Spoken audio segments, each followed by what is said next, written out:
최소한 걸린 업체들에 대해서는 뭔가 표기를 해줘야 되지 않냐. 이 업체는 뭐 2018년도에 한번 걸린 적이 있다 정도는 표시를 해줘야 되는 거 아닙니까? 지금 어떻게 운영되는지까지는 솔직히 항상 업데이트는 안 되겠지만 이렇게 적발을 해가지고 벌금을 매겼는데 최소한 저거는 나오게 뭔가 처리를 해줘야 되는 거 아니냐. 그거 정도는 조금 등록을 해주시면은 뭔가 업주도 좀 개선을 하려고 노력을 하고 그러지 않을까?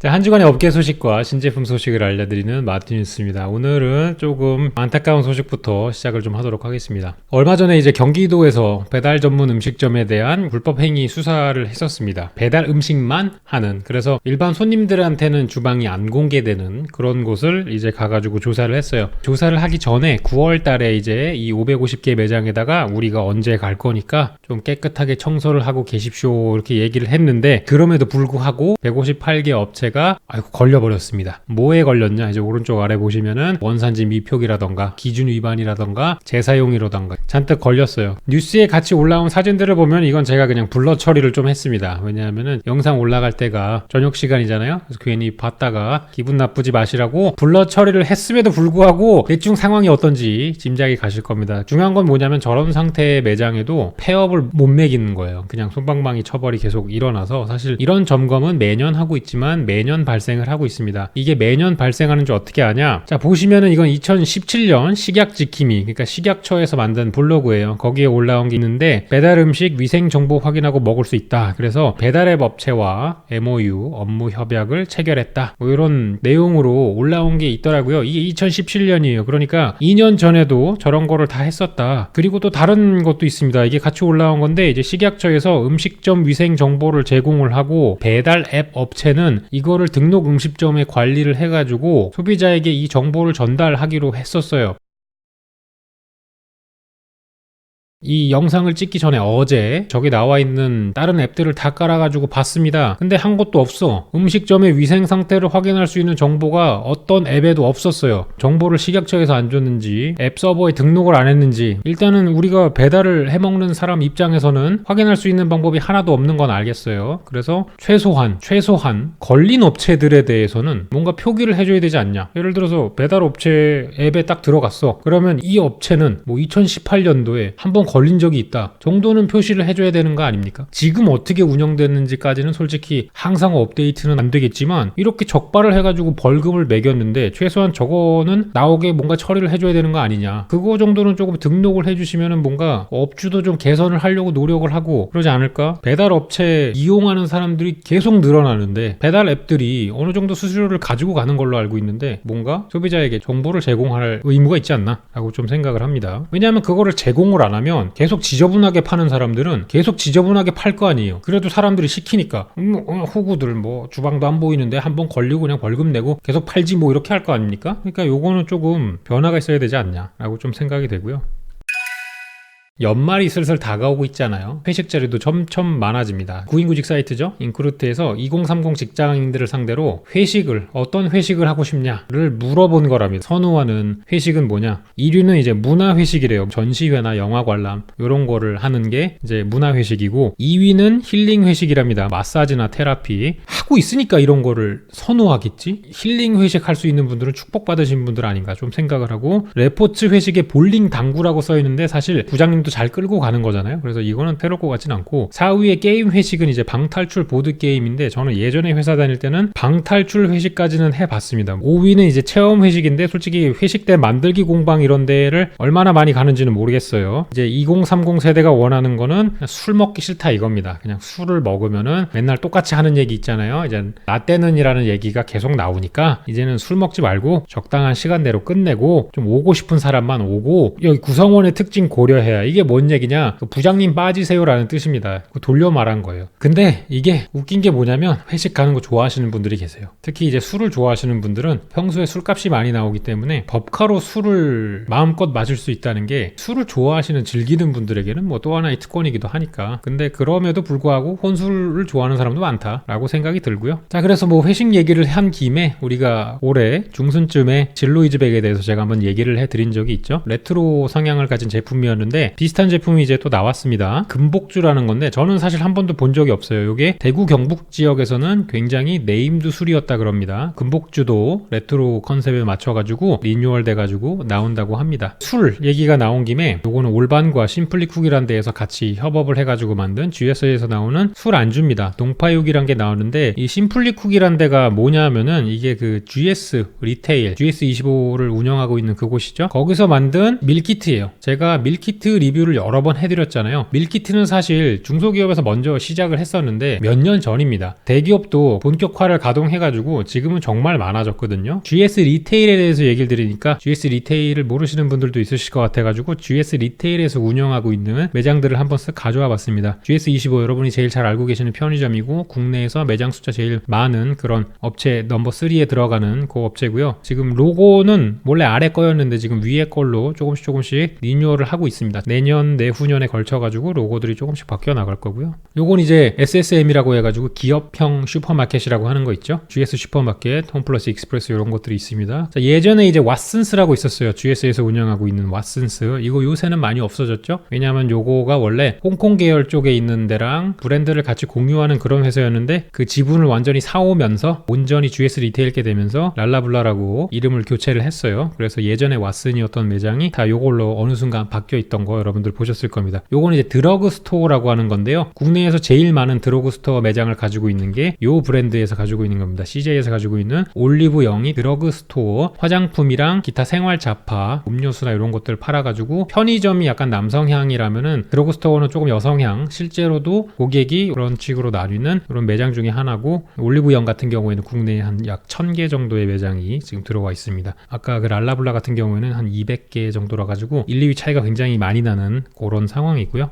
요건 이제 빕스 1호점입니다. 등촌동에 있는 빕스 1호점인데 최근에 요 매장이 리뉴얼이 됐습니다. 컨셉을 조금 스테이크를 강화시켰어요. 스테이크 강화하니까 제가 최근에 마트뉴스에서 한번 짚어드렸던 그 브랜드 생각이 나시죠? 요 브랜드 원래 아웃백도 굉장히 죽어가다가 고급 스테이크 차별화 전략을 통해 가지고 매출이 조금 올라가고 있다고 최근에 얘기해 드렸잖아요. 그 전략을 같이 적용을 한번 시켜본 것 같아요. 아웃백이 다시 되살아나니까 그러면 빕스도 한번 스테이크를 조금 고급화시키고 변형된 거를 해서 한번 해보았던 것 같아요. 1호 매장 같은 경우에는 리브랜딩을 하면서 LG랑 협력을 해가지고 신박한 걸 또 하나 넣어놨더라고요. 이런 게 또 들어가줘야 이제 사람들이 가가지고 사진도 찍고 인스타에도 올리고 뭔가 이슈가 될 만한 거 아니겠습니까? 그래서 LG에서 이렇게 국수말이 로봇을 하나 갖다 놨습니다. 국수인지 파스타인지 제가 안 가봐가지고 명확히 모르겠지만 클로이라는 저 셰프봇이 LG에서 제공을 해가지고 LG와 CJ의 콜라보로 요리봇이 들어가 있다. 뷔페형 매장은요, 식재료비도 식재료비지만 사실 인건비가 제일 골치 아픕니다. 운영 시간이 길기 때문에 준비조, 그 다음에 보조조, 그리고 오전조, 오후조 이렇게 나눠가지고 여러 파트로 분리를 해가지고 인건비를 지출을 하기 때문에 사람 운영이 제일 짜증나요. 그래서 사실상 이런 뷔페식 매장은 전부 다 그 제품을 사용하는 게 많거든요. 여러분들 냉동식품 코너 가면은 뭐 빕스, 폭립 이런 것들 다 팔잖아요. 그러니까 그런 것들 그냥 대표가지고 하는 게 대부분이기 때문에 사실상 저런 로봇으로 다 대체가 되면은 매출 구조가 좋아질 수 있어요. 사람을 적게 쓰고 전부 다 로봇으로 교체해버리면 매장이 돌릴만해질 수도 있다는 얘기예요. 그래서 아마 그런 거를 테스트를 좀 해보는 매장이 되지 않을까라고 생각이 좀 들고요.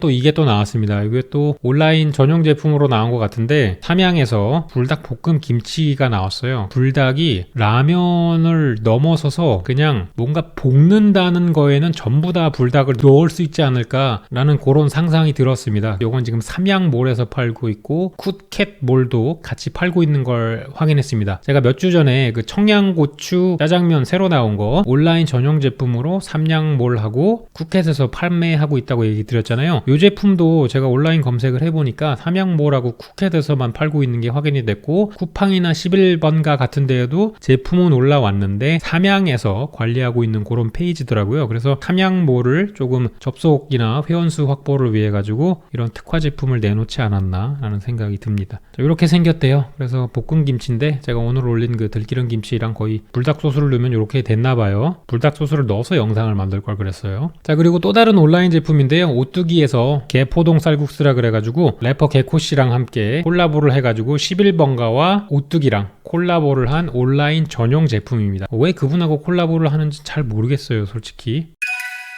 최근에 이제 뜨기 시작한 영상이어가지고 그 SNS나 커뮤니티에 굉장히 많이 올라오고 있어요. 약간 제목이 김치에 미친 민족 이런 식으로 해가지고 나오는 그런 건데, 요거 이제 견주님께서 싫어하실 수도 있어가지고 블러 처리에다가 제가 스티커까지 매겼습니다. 요게 김치예요, 김치. 애경김치. 저는 처음에는 뭐지 이거? 강아지한테 김치를 먹이는 건가? 라고 해가지고 영상을 클릭해 봤더니까 안에 이건 강아지 전용 김치라 그러더라고요. 고춧가루 못 먹으니까. 이거를 파는 데가 거기 있어가지고 가봤어요. 여기서 뭘 팔고 있나. 이게 강아지 전용 김치입니다. 안에 고기랑 같이 있는 건데, 저 빨간 거를 고춧가루를 못 쓰니까 토마토를 사용을 해가지고 만들었다고 합니다. 빨간색으로. 그러니까 실제로 매운맛은 나는 건 아니고 저렇게 했다는 거예요. 그런 감성으로 지금 판매를 하고 있더라고요. 주인들이 김치를 맨날 먹으니까 강아지들의 입장에서 주인이 맨날 저걸 먹는데 저 맛이 궁금하다라는 생각이 들 수도 있으니까 만들었다는 거예요. 생각을 해보면은 뭐 그럴 수도 있겠다 싶은데 사실 잘 모르겠어요. 그래서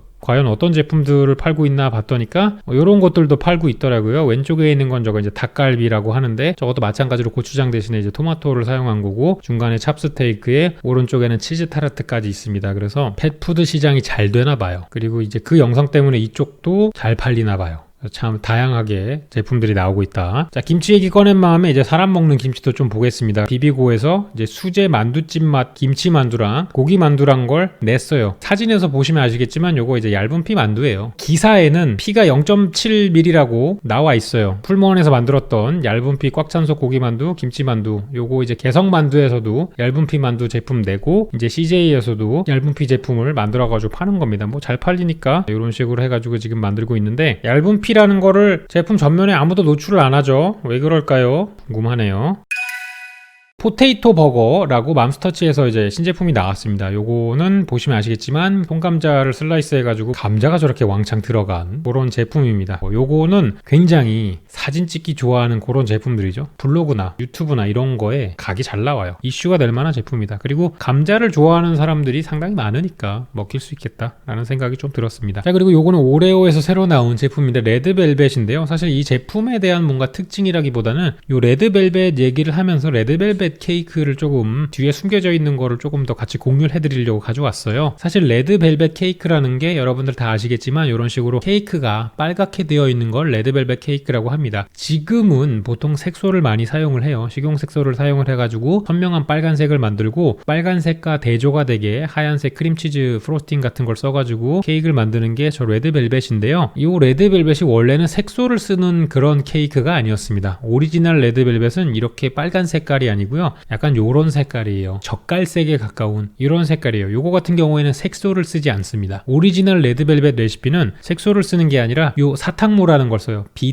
비트를 쓰는 게 오리지널 레드벨벳 케이크의 레시피고요. 비트를 안 쓰는 경우에는 어떻게 사용을 하냐면 코코아 가루에다가 식초랑 크림치즈를 섞습니다. 그러면은 그 화학 반응 때문에 코코아 가루 색깔이 살짝 적색으로 변해요. 식초를 집어넣음으로써. 그래가지고 그런 효과를 사용해가지고 원래 오리지널 레드벨벳 케이크를 만드는 거였거든요. 근데 그런 식으로 만들면은 색깔이 이렇게 젓갈색으로 나와가지고 이 색깔보다는 예쁘지가 않아가지고 점점 더 비주얼을 강화하는 그런 제품이 되면서 색소를 쓰기 시작을 했다. 그래서 오리지널 레드벨벳은 조금 맛이 약간 시큼합니다. 식초가 들어가기 때문에. 근데 그런 시큼한 맛이 전반적으로 이 디저트에 대한 밸런스를 조금 좋지 않게 만들지 않나 싶어가지고 이렇게 색소를 쓰기 시작한 것 같아요. 자, 그래서 사탕무 얘기를 꺼낸 김에, 사탕무가 사실 국내에서는 그렇게 인기 있는 채소가 아니지만 외국에서는 굉장히 인기 있는 채소 중에 하나예요. 왜냐하면 이게 달고 종류가 되게 여러 가지가 있습니다. 레드 비트, 두 번째 있는 거 뭐 옐로우 비트, 그 다음에 세 번째는 캔디 케인 비트라고 하고요. 그 다음에 네 번째는 이제 화이트 비트라고 하는데, 캔디 케인 비트는 왜 저런 이름이 들어갔냐면 요거 때문에 그래요. 그 크리스마스에 먹는 것 중에 캔디 케인, 지팡이 모양, 케인님이 아니고요, 사탕이 있는데 요게 지금 빨간색, 흰색 알록달록하게 되어 있기 때문에 요 모양이랑 단면이 흰색, 빨간색으로 되어 있죠. 이렇게 해가지고 캔디 케인 비트라고 얘기를 합니다. 요런 것들이 있다. 요 그림 보시면 이제 아시는 분 있죠? 팝아트의 거장 이제 앤디 워홀이잖아요. 이분이 살아계실 때 만들었던 그림 중에 여러 가지 그림이 있는데 이런 케이크 그림을 잔뜩 또 그려놓은 것도 있습니다. 그래서 케이크 일러스트레이션이라 그래가지고 앤디 워홀이 작품으로 만들었던 케이크 그림들이 많이 있어요. 요거를 이제 제품화 시켰습니다. 그래서 요 그림을 이렇게 만든 거예요. 구현 잘했죠. 엄청나지 않습니까? 케이크 쪽에서는 여기 디자인 따라올 수 있는 회사가 없는 것 같아요. 진짜 잘 만들어.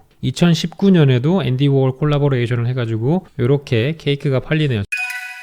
자, 요거 같은 경우에는 상하 목장에서 새로 나온 제품인데요. 클램 차우더 스프, 양송이 크림 스프, 단호박 크림 스프입니다. 상하 목장은 메일이 가지고 있는 프리미엄 우유 브랜드인데, 메일 같은 경우에는 HMR 제품, 그러니까 이런 식사 대용식, 간편식을 만들기 시작한 지가 얼마 안 됐어요. 그래서 나오는 제품들이 다 베이직한 겁니다. 지금 소개시켜드리는 클램 차우더나 양송이 크림이나 단호박이나 되게 엔트리 레벨, 그러니까 굉장히 기본 레시피예요. 거의 베이스 레시피. 여기다가 뭔가를 첨가함으로써 새로운 레시피가 생긴다고 볼 수 있거든요. 차근차근하게 쌓아나가는 걸 볼 수 있습니다. 보시면 아시겠지만 지금 요게 이제 처음 출시한 제품이에요. 이게 작년인가 처음 출시한 제품인데, 카레, 되게 베이스한 카레죠. 이거 제가 리뷰한 적이 있을 거예요. 비프 카레, 치킨 스프 카레, 포크 카레 해가지고 베이스한 제품 3개, 그리고 그 다음에 출시한 게 토마토 파스타, 크림 파스타, 로제 파스타. 그냥 모나지 않고 평범한 것들이잖아요. 그러니까 이런 거를 기본 베이스를 계속 깔고 가면서 메일도 뭔가 유제품 쪽에서 강화가 돼 있으니까 이걸 응용을 해가지고 유제품 특화된 HMR 제품들을 만들자라는 쪽으로 노선을 조금 잡은 것 같아요. 하지만 프리미엄 브랜드인 만큼 가격도 약간 프리미엄 정책이 붙어 들어갑니다. 이렇게 베이직한 제품들 계속 내면은 솔직히 재미는 많이 못 봐요. 왜냐하면은 이 베이스라인 제품들은 경쟁사인 회사가 너무 많고요. 메일이 언제까지 이렇게 외로운 싸움을 계속 할 수 있을지는 모르겠는데, 이런 제품을 개발하는 회사는 많으면 많을수록 경쟁이 붙어가지고 좋아서 조금 살아남았으면 하는 생각이 들고요. 자, 그 다음에는 이제 새로운 초코파이가 또 하나 나왔습니다. 떡이랑 이제 콜라보를 했습니다. 그래서 찰 초코파이라고 해가지고 인절미 맛, 흑임자 맛, 이래서 마시멜로우 부분을 떡으로 같이 혼합을 시켜버린 거죠. 그렇게 해가지고 찰 초코파이가 나왔다. 찰떡파이 같은 경우에는 특허권 때문에 예전에 되게 분쟁이 많았던 부분이었어요. 특히 요 가장 왼쪽에 있는 삼진이란 데가 저런 초코파이 안쪽에 떡을 넣어가지고 만드는 거에 대해 가지고 1998년도인가 99년도인가에 최초로 특허를 걸어놨고요. 그 다음에 이 청우식품이란 데에서 찰떡 쿠키란 게 나왔고, 그거에 대한 특허도 지금 따로 들어가 있고 막 이래가지고 이 파이류 안에 떡을 넣어가지고 파는 거에 대한 특허 때문에 여기 있는 회사들끼리 굉장히 많이 싸웠습니다. 근데 또 이런 떡 들어간 초코파이 제품이 나와가지고 요거는 또 이제 어떻게 될지는 잘 모르겠고요. 자, 요거는 이게 앞으로도 그럴 거지만, 저도 이제 흑당 마라라는 걸 만들었잖아요. 이게 인기 있는 제품들을 섞어서 먹는 게 몇 년 전에 유행을 했었잖아요. 예를 들어서 그 너구리랑 짜파게티랑 합쳐가지고 짜파구리라던가 이런 것들이 많이 나왔었죠. 아예 그거를 섞어가지고 제품으로 만들어서 판 경우라고 보시면 돼요. 보시면은 치즈볶이랑 스파게티, 이 잘 나가는 두 개의 비슷한 특성을 가지고 있는 컵라면 두 개를 섞어버린 거고요. 오른쪽에 보시면 짜라볶이라고 해가지고 짜장볶이랑 라볶이를 합쳤습니다. 그냥 본인들이 가지고 있던 음식을 다 쓰가버렸어요. 근데 이게 지금은 두 개를 섞지, 나중에 되면은 3개, 4개도 섞을 수 있는 거 아니겠습니까? 이거 2개 섞어가지고 잘 팔리면은 3개도 섞는 거 아니야? 치즈 매콤 짜장 뭐 이렇게 해서 나오지 않을까요? 이런 제품들을 계속 하고 있다. 이게 예전에 한번 어느 분이 얘기를 해주셨어요. 이 음식의 문화가 패션의 변화, 그리고 그 예술의 변화를 따라가고 있다. 예전에는 순수 미술을 하다가 갑자기 이상한 것들 나오기 시작하고 현대예술 됐다가 팝아트 됐다가 막 바뀌잖아요. 그래서 음식도 지금 이제 섞어로 들어가는 단계라고 누가 그러시더라고요. 그래서 앞으로 나오는 음식들은 기본이 섞어가 될 거다라고 어떤 분이 예전에 댓글을 달아주신 게 좀 인상적인데, 그 댓글이 계속 생각나더라고요. 요새 제품 다 섞고 있거든요, 솔직히. 그래가지고 그게 충분히 일리가 있지 않나라는 생각이 좀 들었습니다. 자, 그리고 마지막으로 조금 이제 예전에 올렸던 거 중에 제가 쇠고기 등급제 개편을 원래 2019년 7월에 시행한다고 알려드렸었는데, 이게 7월에 시행이 안 됐어요. 다음 달부터는 소고기 등급제가 조금 변경이 되면서요, 2+ 등급이 훨씬 더 많이 늘어나게 됩니다. 기존에 이제 1뿔 등급을 줬던 애들이 이제 다음 달부터는 2뿔 등급까지 받을 수 있게 조금 변경이 조절이 되거든요. 그래서 고기를 사실 때 조금 더 유의해서 보셔야 될 것 같아요. 특히 이 2+ 고기 중에 마블링이 조금 적어도 이제 2+로 주는 고기들도 조금 생기기 때문에 이제 고기를 보실 때 그냥 무조건 2+라고 마블링이 좋은 게 아닌 게 됐어요. 그래서 고기 사실 때 조금 더 한번 디테일하게 보셔야 되지 않겠나 라는 생각이 듭니다. 그래도 뭐 전반적으로는 지금과 크게 차이는 없어질 것 같아요.